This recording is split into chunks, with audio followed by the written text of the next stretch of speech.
Hello and welcome back, and today I want to talk about QNAP 4-bay NAS, but I should probably mention, unlike a lot of my videos, this one, although I'm going to be talking about a preset range, in this case QNAP's range of 4-bay NASs, I gotta tell you, this has been a hard video to structure together, because I don't know if you've noticed, and I'm willing to bet if you have, it's precisely the reason you're watching this, QNAP have a lot of 4-bay NAS devices. Indeed, if we're only looking at desktop NASs, which is what we're doing today, you're going to know that there is absolutely loads. And for the purposes of this video, just so I can help you guys choose the right 4-bay NAS for you, I've had to add some preset disclaimers in the vague, hopeful way that I can fit everything here onto the screen. So the first thing I'm going to mention, as I've already said, that I'm only looking at desktop NASs. Now the reason for that is that once you go into the rack mount series, a lot of the rack mounts do use the same architecture of hardware that's available in the desktops. They just modify it in a number of ways and generally supersize it in most cases. The second thing is I'm going to be looking more so at the 4-bay NASs that I think are the ones that people care about.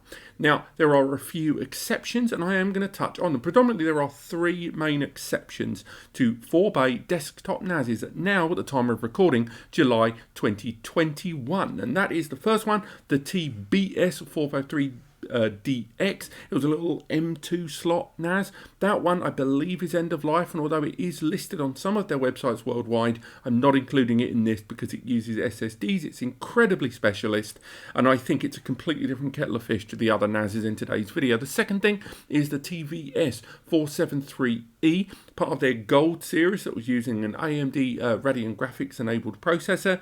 That one, to my knowledge, is end of life and has been replaced largely with the 73A series. So I'm going to focus on the 73A and not the 2017-18 Gold series NAS box there.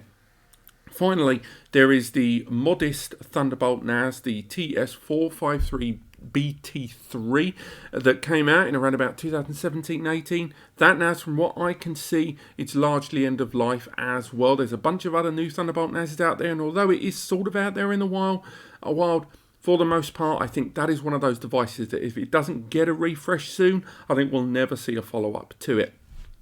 So those are the ones that I've eliminated, which leads us with about 9 solutions left. There are about 9 4-bay NASs from QNAP all left. That's the TS453D, the TS473A, the TVS472XT, the TS451D2, the TS451 Plus, amazingly still available on their websites and a number of vendors, the TS431P3, the TS431X3, and the TS431K and 431KX. I know, right? Even when we've narrowed it down, there's loads to go with.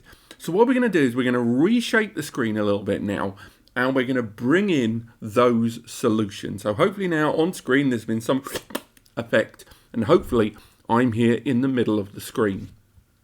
So what I've done is I've divided these solutions, these 9 solutions, into 8 boxes, and down there at the bottom, as you can see, I've combined the K and the KX because they are a very similar NAS with slight changes in architecture there. And in today's video we're going to discuss their hardware internally, we're going to talk a lot about their ports and connections, and we're going to talk about their storage abilities, and then we're going to talk about what is the intended audience for each of these NASs in the hope that you can pick the right solution that you need right first time. Now, before we go any further, it's worth mentioning that all of these solutions all run QNAP's operating system QTS. Now, there's the latest revision, QTS 5.0, which I'm not 100% certain it's going to be available for all of these at the same time. I know at the time of recording they all support QTS 4.5. And with that, you have file management applications in File Station. You have got Q Search and Q Filing. On top of that, you've got multimedia applications in Photo Station, Video Station, Music Station, Multimedia Console, and Q Maggie, the AI photo recognition tool. There's also technically 3 surveillance tools in the form of Surveillance Station, QVR Elite and QVR Pro, but in August QNAP is retiring Surveillance Station and moving people over to QVR Elite. It also is worth highlighting there is a USB tool that allows you to add USB cameras to your NAS and increase those onto your surveillance setup for a local surveillance connection there. In terms of connections, it's worth mentioning that there are numerous cloud synchronization and migration tools from QNAP that allow you to not only connect your cloud storage areas in a very parallel sense with Hybrid Backup Sync 3, but there's also cloud gateway applications as well that are supported to a greater or lesser degree on different solutions. Things like virtualization are generally only available on the NASs there above me there, the likes of the Intel powered ones on the sides and the top, although some features like containers are supported by some of the more modest solutions out there. But just bear in mind that all three, or technically four solutions there at the bottom, they are all using 32-bit ARM processors, which massively limits some of the scope of what they can do. The majority of these NASs can support things like snapshots in their storage areas. They all support all of RAID technology with RAID 0, RAID 1, RAID 5, RAID 6 and stuff like that, and RAID 10 of course. And on top of that, all of these solutions can be connected to with QNAP's range of expansion chassis, but the extent to which they can be supported, whether they be hardware RAID or JBOD, they're pretty much all going to support the USB expansions. It's only the top three that have got PCIe slots that allow you to take advantage of those more aggressive TL series expansion boxes. So all of these devices do provide a tremendous amount of storage capabilities and fully featured software for you, the end user. And that includes third-party ones as well, like Plex Media Server, which we will touch on. But it's the differences between these two solutions that, you know, really set them apart. And I think one of the earliest things I'm sure you've already noticed is that all of them have got a very varied price spectrum. And let's be realistic, that one at the top there, the 472 XT, miles ahead of the most expensive there. If we get the prices broken down, let's get some of the conversions there on screen. These converted prices that you're seeing, these are ones that are based on just standard Google conversion there. So when you go region to region, store to store, there may be more creative pricing, but this is just converting from the US price point there, the UK price point into American dollars, Canadian dollars, euros, and Australian dollars as well. They're all kind of broken down there on screen. No matter where you are, the 472 XT is going to be the most expensive. It will become clear throughout this video why it's the most expensive, but it certainly does cost the highest price point overall between all of them. Now, for me, out of all of these, the best value solution is probably this one here, the 451D2, closely followed maybe by that 453D there at the top.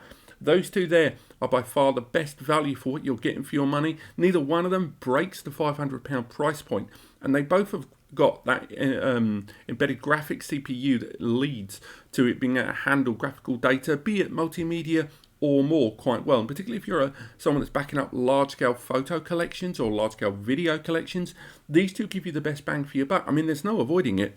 These two up here, the 453A and the TVS 472XT, are miles ahead of anyone in terms of their capabilities of editing and handling video. But if it's general, keeping collections and archives, these two, you can't go too wrong. Now, I'm going to touch on this a few times in the video. This one, to my right, presumably your left, I'm not 100% certain how this is going to pan out, the TS451 Plus, the thing that always staggers me about that device is this has been around now since about 2015, maybe even late 2014. This is an old NAS, and we will talk about its architecture later on, but it still changes hands for between £350 to £400 because it having a quad-core embedded graphics enabled processor that we'll talk about. But also, just it was at an age when QNAP really got everything right all at once. All their ducks lined up, and it was when they really exploded as a company in people's eyes, not literally. That would be awful.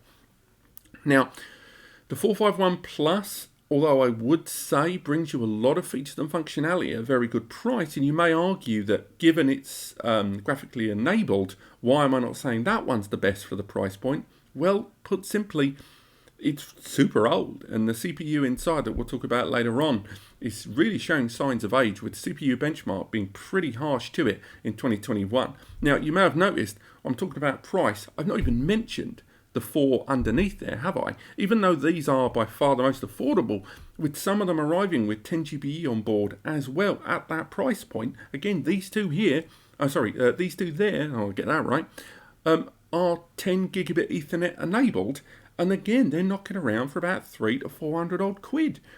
But they are using very modest internal hardware that we'll touch on later on, that will ultimately explain to you why, in terms of value, although they may be the best price point, all 3 of the ones here in this corner, the best value and what you're getting for your money is up there, and of course the best overall in terms of power for your money are going to be those 2 there. But we can talk about price, but that doesn't really give you a true indication of what these things can do, whether they're worth your time and of course your bunts. So now let's talk a little bit about these devices and what hardware they arrive with inside. Now, I've already touched on it like 4 or 5 times so far. The CPU and memory inside these devices is incredibly important because it's ultimately the foundation with which the rest of the device is going to function, not just on a software level and the numbers of first and third party features it can run, but the architecture of the CPU and the memory gives the broadest scope of how many users and how many individual actions can be run at any given time, and also the number of PCIe lanes that come off that CPU allow the system to have better connections, better ports, and ultimately better systems and services for you. Now, it's going to be a running trend throughout this video that the most expensive one up the top there, the 472 XT, is going to give the most features, and that's going to become truer and truer throughout this video. And when we're talking about CPU and memory, it's still going to be taking the lead, but it's all about if you're going to need that much under the bonnet and therefore not have to spend well over $1,000 just for this hardware. So inside it has got a quad-core i3 processor in there, the i3 8th gen, the A100T, and with that it also arrives with 4 gig of DDR4 memory that can be upgraded up to an impressive 64 gig. Now that pretty much overshadows everything else, let's be realistic. It's also got M2 NVMe slots inside for additional storage. They are PCIe Gen 3 times 2 each, so 2000 megabytes per second maximum bandwidth on those lanes, but still nonetheless a very impressive box there. But once you see how that divulges throughout all of these, you immediately see what parts of it are available on these different systems rather than spending all that money to get all of those features. So the 473A with its quad-core Ryzen there, that quad-core Ryzen, the V1500B, is not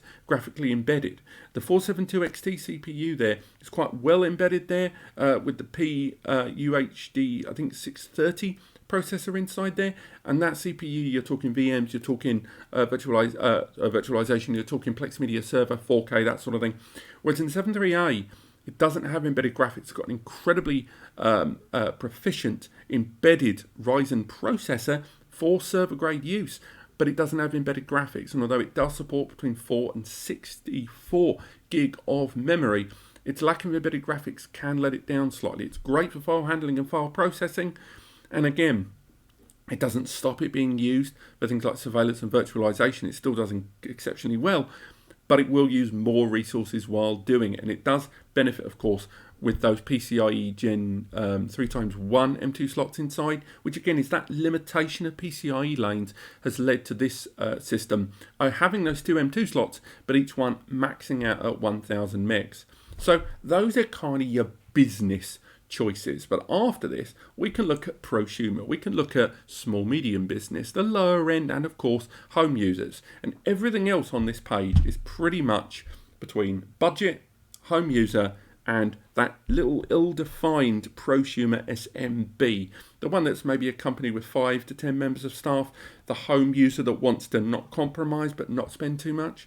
The 453D is by far the most popular and the most grounded in its hardware. We will talk more about the rest of the hardware later on, but in terms of the CPU inside, it's the Celeron or Celeron, the J4125 quad-core. It's a 2.0 gigahertz processor that can be burst up to 2.7 gigahertz. It's got UHD 600 graphics. It supports 4K and 1080p.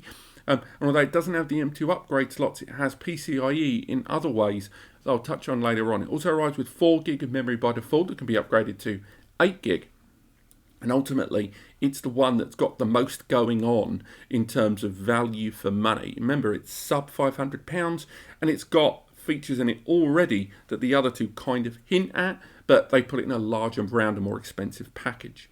Now, the ones on the side, again, you've got to think super old and quite recent, less than a year maybe, when you compare these two here. They've got very similar architecture, but gone in different ways. The very old one, the 451 Plus, has got that quad-core processor, but it's super old. And that quad-core processor, the J1900, is looking pretty old. It's got embedded graphics, but I think it's UHD 500. Cannot handle 4K for its life. It arrives with 2 to 8 gig of DDR3 memory as well, so a lower frequency memory. And it arrives with remote control, which is nice. QNAP did that for a while.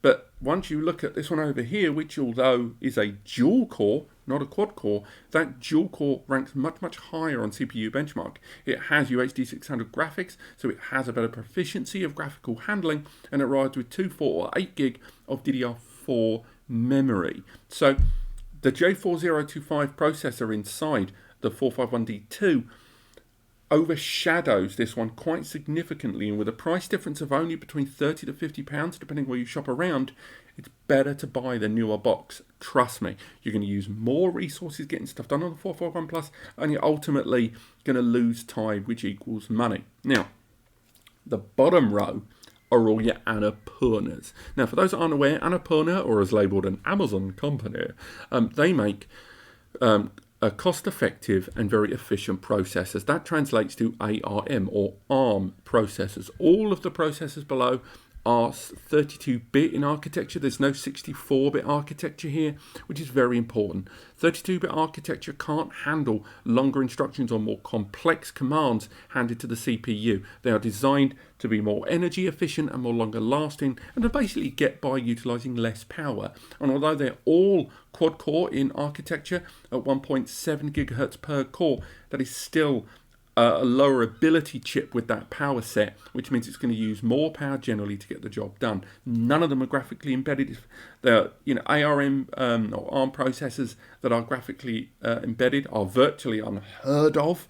They kind of exist, but not really in the way we understand it. Hence Raspberry Pi and stuff like that have things on board, have embedded graphics chips running parallel. And they all arrive with I think it's DDR3 memory. I think the middle one's DDR4.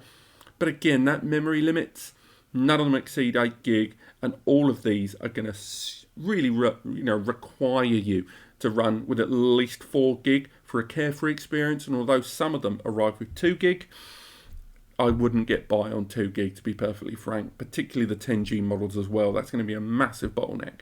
The point I'm making with all of these devices is that don't trust the fact that it says 2 gig or 4 gig. Don't trust that it says dual core or quad core. You've got to look at the quality of the components inside. And although obviously the most expensive devices there at the top of the screen have got the best hardware inside, they don't necessarily base that price point on only that. And once again, the 451D2 and the 453D are the ones that give you the best value for money on the hardware you're getting, if they're not the most powerful. And obviously the 73A and the 72XT are by far the most powerful in terms of the hardware they arrive with, even if it does have a higher price point.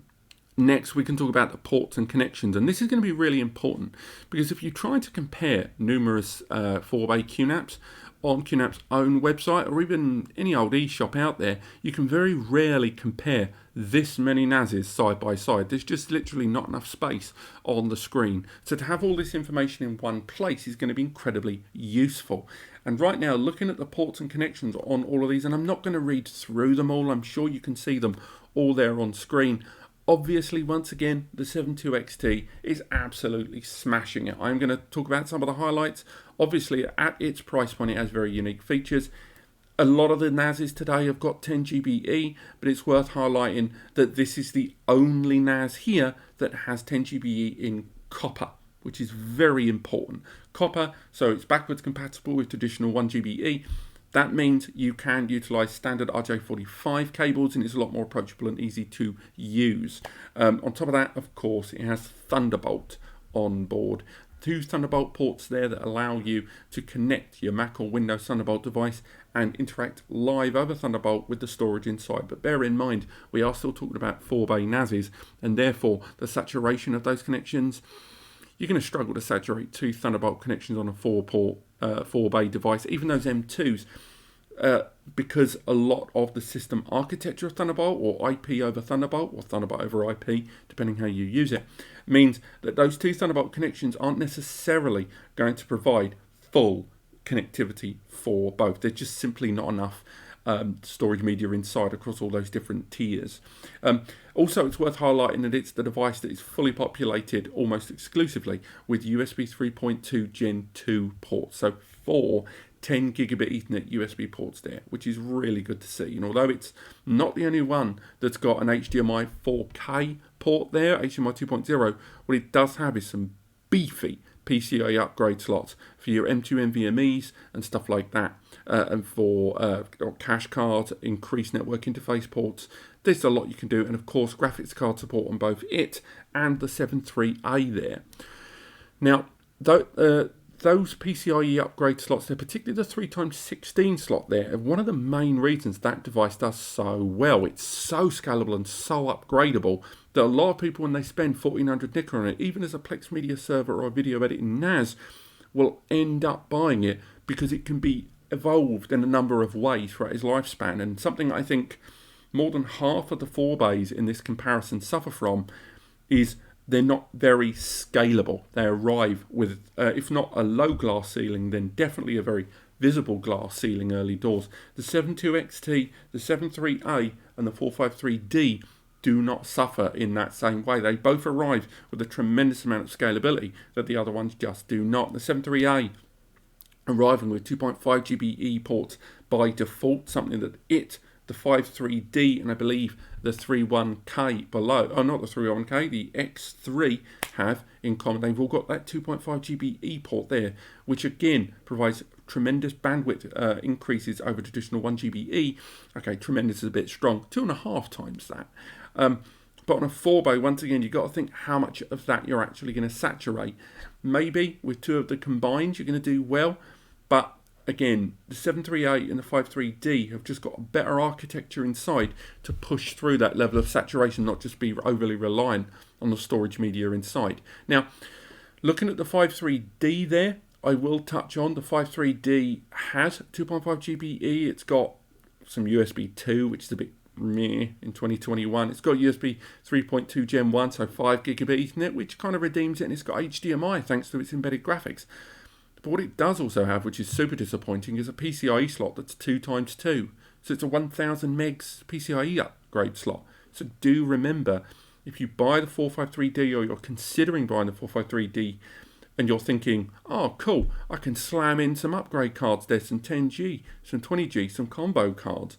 Bear in mind, that PCIe slot cannot deliver more than 1000 megs to the internal controller board.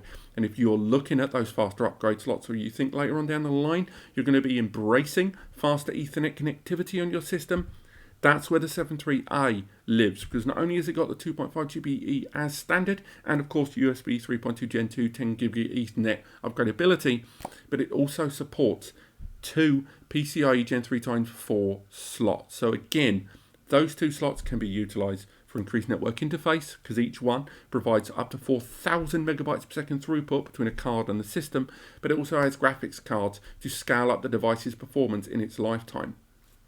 Now, I mentioned earlier on that the scalability of the 451D2 and the TS451 Plus, including the ones at the bottom, was just lower.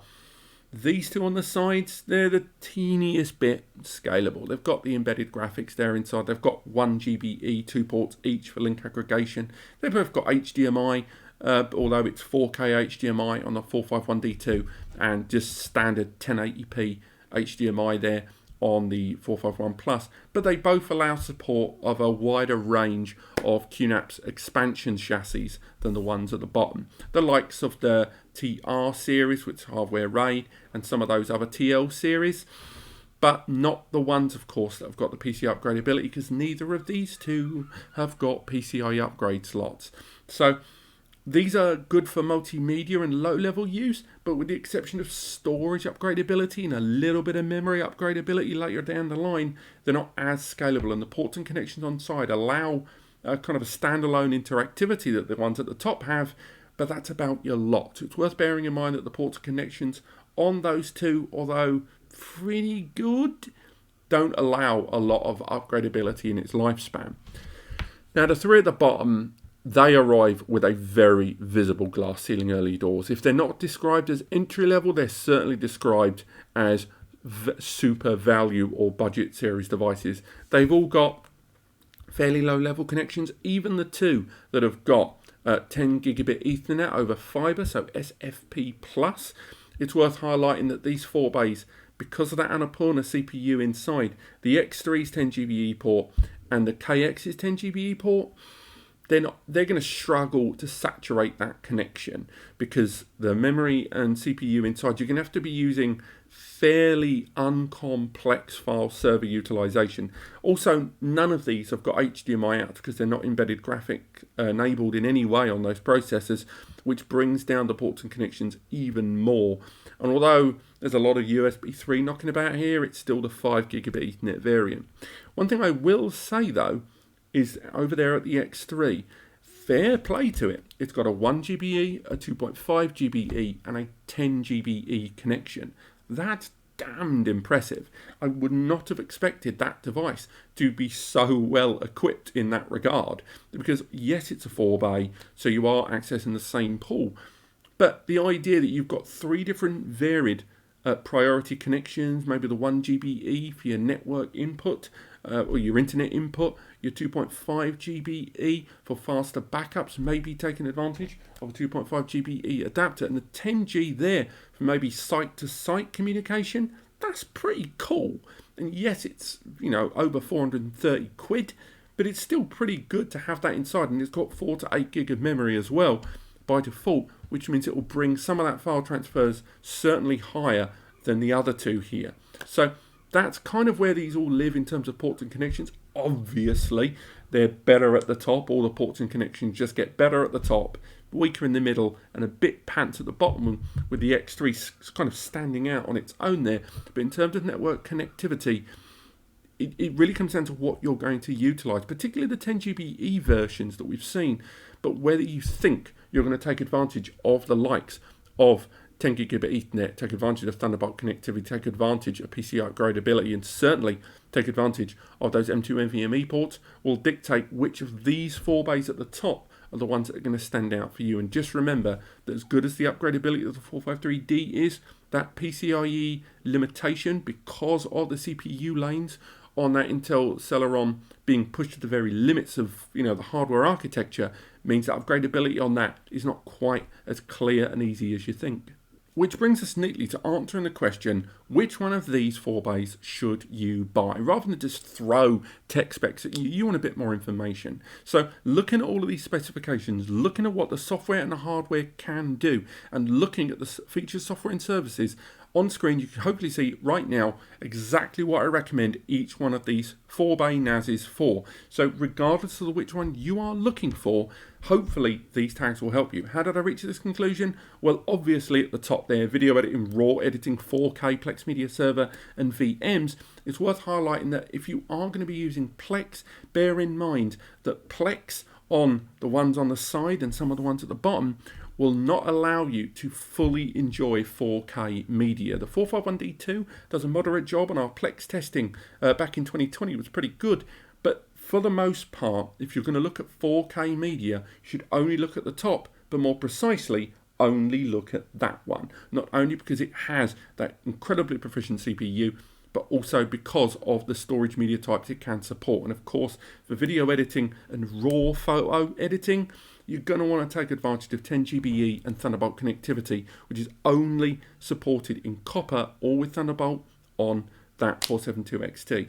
Now, you may have noticed that I've mentioned that the 473A is there for professional CCTV, business file server use, and small medium business VMs. That's right, even though it doesn't have embedded graphics, it's still going to be very good for the scaling with a graphics card of some of those services, but also that Ryzen and the architecture in this system provide a huge amount of support for QNAP's own surveillance platform QVR Pro with its 8 camera licenses, but also the file handling on this 4-bay system, both internally and externally, are fantastic in terms of ports and network connectivity, that it makes it just ideal as a business file server where you're going to be less about graphics but definitely business services with a pinch of graphics when it's needed. Now, surveillance does come up again, of course, because I do mention on the 451D2 that it's for prosumer CCTV, and the way I distinguish prosumer CCTV surveillance with professional CCTV surveillance,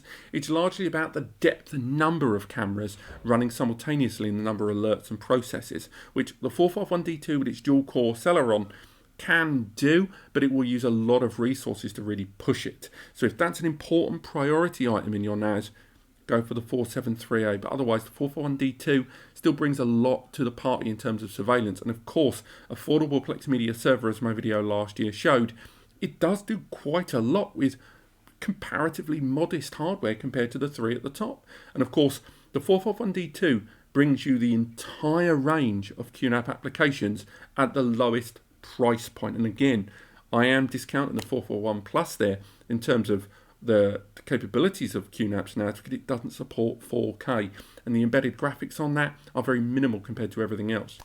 The 453D kind of is the prosumer dream NAS. It's fully featured. It's got, it can support multiple 1080p Plex Media server streams, transcoding or not. If you're a photography user that wants to graduate from photography storage into photo editing, it's perfect in that terms of scalability of what I got inside. And also in terms of RAID storage and support of cloud synchronization, cloud gateways, those expanded storage volumes, storage expansion devices, and more. It's just got a lot going for it. And again, at that price point of sub £500, I think you could do a lot worse than that one out there, and it's certainly for a photo editor or photo collector or photo sharer, photographer in any way that's moving away from Google Drive and Dropbox and stuff like that. The 453D is probably the most solid choice for you. The TS451 Plus there, yes, it's super old, and I'm astounded it still exists to this day, but still, nonetheless, it still has a place here as a budget 1080p Plex Media server NAS, and it supports the modern application from QNAP, nowhere near as well as the other ones we've mentioned so far, but it's still good for prosumer backups, whether it's remote. If you run it as a backup server on its own, and you're not looking for the frills and kind of modern and pop kind of applications, it does an incredibly good job of just sitting there for set up, forget, shut up and do your job NAS backups on multi-tiers to USB, to cloud, to rsync, NAS to NAS, you name it. And of course, for localized home media, again with the little remote control as well, it's still pretty darn good. And it's got that HDMI out. Just remember, 4K, no. So which leads us to the bottom row. Now that bottom row, it's very hard to distinguish between them. I think most people that have gone towards QNAP's range of solutions, not just 4-bays, but any of the systems, once they get into the 3.1 series at the bottom, they all kind of merge together because they've all got very similar architecture. It's true, they've all got the Annapurnas. They all kind of merge in terms of abilities because you feel like you're getting a slightly watered down QNAP QTS experience, but still a nice, easy to access file server for your third party kind of target storage. So to break them down, the P3 down there is by far the lowest price 2.5 GBE NAS I've seen for a while. Now that doesn't truly depict itself across all of these different ranges. 2.5 GBE on this still arrives at a very affordable price point given the architecture. It's good as a nice rsync backup, so more to exist behind your other NAS than as your primary NAS or as a simplified DLNA media server. If you are looking at a 4-bay to enjoy the media in your home on, outside of Plex and you're just using DLNA, this is going to be good for home users, those that are watching on a console or a Fire Stick.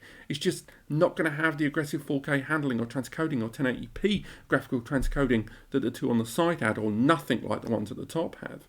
Now, the P3 on the other hand Again, lowest price 10 GBE 4-bay NAS, I think, in QNAP's arsenal there, technically. Again, this is an encompassing whole solution, bear that in mind, because although there is one lower price 10 GBE NAS out there from QNAP, the performance is awful. It's great, it's a simple file service. You can still take advantage of some of QNAP's first-party apps there for Q search and Q filing, and some of the other synchronization ones, and of course hybrid backup sync 3. But again, consider that your simple file server there that includes 10 GB, and of course it's got that tiered connectivity for all of those different levels of connection all within a single box. And of course it is, like most of the devices at the bottom of the screen there, they're set up and forget boxes. You don't spend ages on them, it's just they're done, move on. And of course the K and the KX below are designed for value file server completely. Yes, I've talked about the simplicity of file servers, and I've talked about the simplicity of media servers, but they are the best value file servers. They're not going to be the quickest, even the 10 GBE one, but they're going to get the job done. And if, again, these are NASs that should live behind other NASs, are probably not your main NAS. They sort of can serve as an entry point, as I do mention there on screen, but for me the entry point is more about the K series than it is generally about either one of them. They are the most affordable solutions in this whole lineup. Doesn't necessarily mean they're the best, but again, if you're just looking for something to live behind your primary NAS or to synchronize with the cloud so you have another copy, they're a great little choice. But this has been my guide to QNAP 4-bay NASs in 2021. I hope to God they don't release a whole bunch of new 4-bays and ruin this video for me, because I'll have to do it all over again. Do let me know if you've enjoyed this video, I found it helpful. Click like if you haven't, subscribe to learn more. We've got lots of coverage coming up on QTS 5.0 and any other new solutions that are coming out from QNAP very, very soon. If you are looking for the right network attached storage solution, data storage solution, doesn't have to be QNAP, it can be anyone. Take advantage of the free advice section below over on NAS Compares. It's completely free, it's manned by myself and Eddie the web guy, it's unbiased, and we just want to help people get the right solution for their needs, put them in touch with the right retailer for their needs, and ultimately help you get the right data storage solution for you, for your home, for your business that you need. Thank you so much for watching, and I'll see you next time.